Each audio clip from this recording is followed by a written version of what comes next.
இன்றைக்கு ஆகாய் 2ஆம் அதிகாரம் 5ஆம் வசனத்தில் உங்களுக்கு ஒரு வாக்கு கொடுக்கிறார்.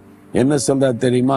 பயப்படாதங்க, என் ஆவியானவரும் உங்கள் நடுவிலே நிலை கொண்டிருப்பார்.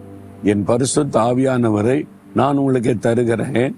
அவர் எப்போ உங்க கூட இருப்பார். அதனால பயப்படாதுங்க. ஆண்டவர் தன்னுடைய பரிசுத்த ஆவியை நமக்கு தந்தார். அவர் வாக்கு பண்ணி அந்த பரிசுத்த ஆவியினால் நம்மை நிரப்பும் பொழுது, அந்த ஆவியானுடைய பிரசன்னம் நம்மை நிரப்பி இருக்கும் போது எப்பொழுதும் ஆண்டவர் நம்மோடு இருப்பதை உணர முடியும். கர்த்தரே ஆவியானவர். கர்த்தருடைய ஆவி எங்கேயோ அங்கே விடுதலை உண்டுன்னு பைபிள்ல வாசிக்கிறோம். அப்ப ஆவியானவர் என்பது சும்மா ஒரு ஆவி வந்துட்டு போவதல்ல.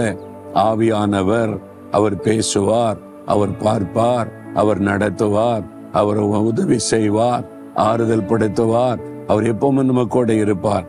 கடவுள் ஆவியா இருக்கிறார்ல, அவரை மனுஷன் பார்க்க முடியாதுல்ல.